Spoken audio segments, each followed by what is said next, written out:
Hello and welcome to Take 10. I'm Jennifer Johnson. With us in the studio today is Anita O'Neill. Anita is the supervisor for science and engineering programs in MCPS. And thanks for joining us. Well, thank you. Thanks for having me. Tell me about, we were talking prior to the cameras rolling about science, technology, and engineering programs, and the acronym is STEM. Mm-hmm. What exactly does that mean? What does that entail?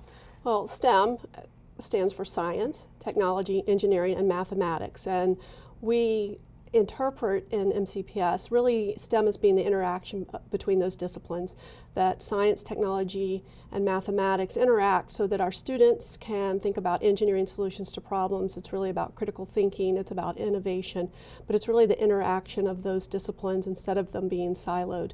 So much like we operate in the real world, quote unquote, we don't live in a silo, so we need to start instructing not in that manner. I think a lot of parents think of STEM as sort of the kids who do the science fairs or things like that, but what you guys are really focusing on is getting children educated in these fields, particularly in K through 8.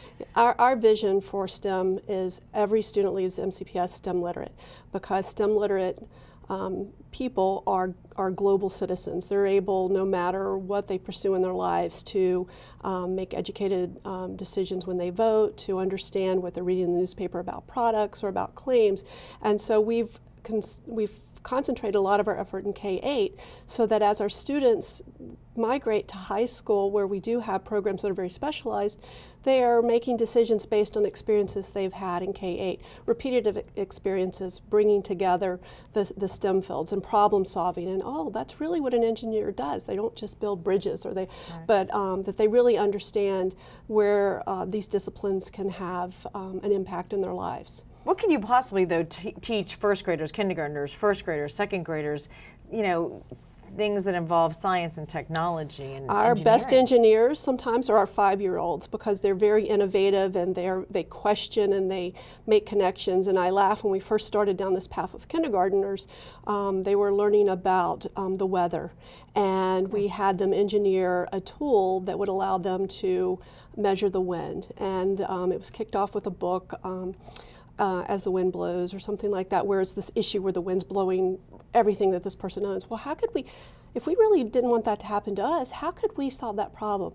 These students, were given specific supplies. First, they kind of brainstormed, how could we do this? And then they learned about design constraints like limited supplies. And so they started with their supplies and came up with some very innovative designs, went outside, tested, and we had students, we captured them on video, yelling, "We need to re-engineer, it's not working." So they really understand how they can use what they're learning. It's really a natural way of thinking, and we need to continue to build upon that instead of starting to segment out into these silos.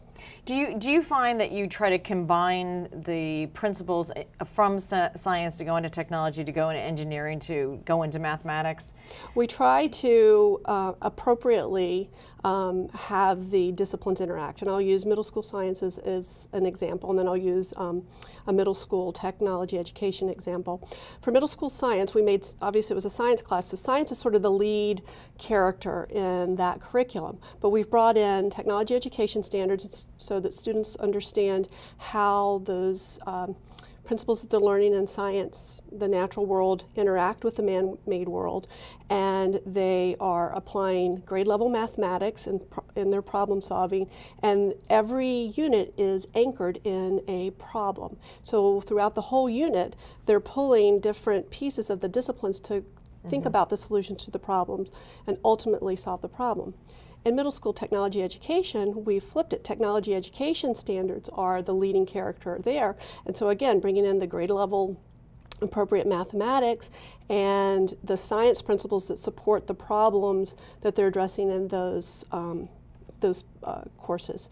So we really try to play off of each other. Right. And we're moving our work into some of our high school courses. We have 2 advanced technology education courses that are coming out next year. So again, as we've done professional development with our teachers, helping the technology education teachers connect to the science principles that are evident in their units. Tell me about those courses. You said you're going to have 2 new ones next year. Mm-hmm. What are those? Advanced design applications and advanced technological applications. And both courses have been piloted at a few high schools, but these are courses that are designed to allow students to earn their 2 advanced tech credits if that's the pathway that they've chosen for their graduation requirements. Have you found that there is a complete misconception on what STEM means and actually what you guys are trying to accomplish? I think initially, but we've been at this for a good 4 or 5 years. I think when we first started, people were, what are you talking about? Right. But it's interesting. This year I feel like we're getting a lot of buzz from various stakeholders. Every partner wants to help us reach our STEM vision, and engage us in problem solving, because again, it's not just an MCPS issue, it really is a national, global issue.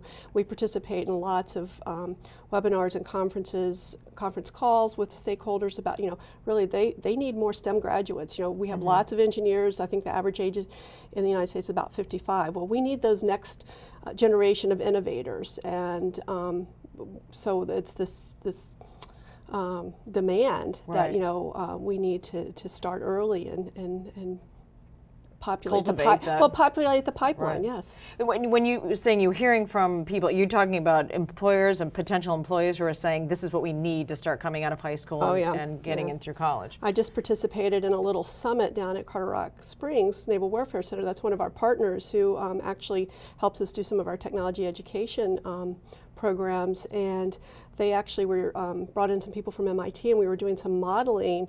And again, this was sort of a national meeting on, okay, if this is the problem we're trying to solve, what are the factors that are limiting us? What are the factors that are going to help boost, the STEM graduates? And I can tell you, at the university level, they're trying to be part of that solution.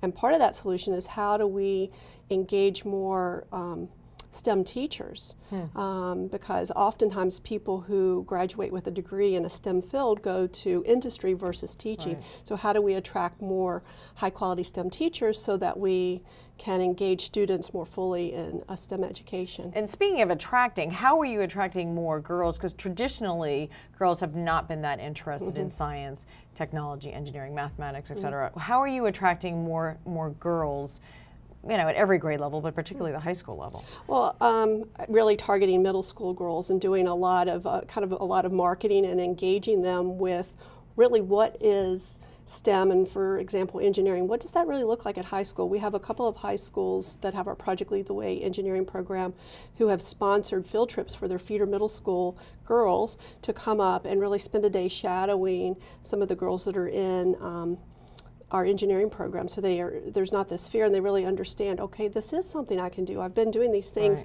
all along. I don't need to be turned off at high school because engineers are men. Right, building roads. Yeah, and so that's been very successful. The feedback's been awesome. The other thing is, I think seeking out, and our partners trying to find role models for our middle schools and high schools, so it's not the people that our students often associate with, well, that's an engineer. So we do have female engineers coming in. We have diverse groups of engineers from some of our partners coming in and mentoring our students. So again, that role model.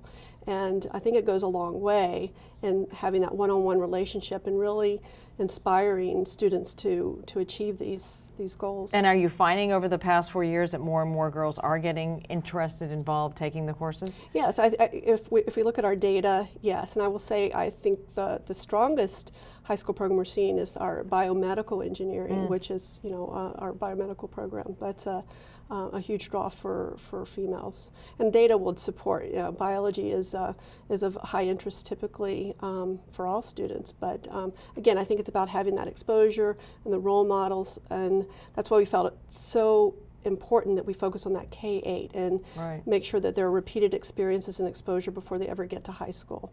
So the decisions, if I choose not to focus on STEM, at least it's an educated decision and I know more about myself and I've had these experiences. All right, very good. We're out of time, unfortunately, Anita, but thank you very much. It's great information. Thank you.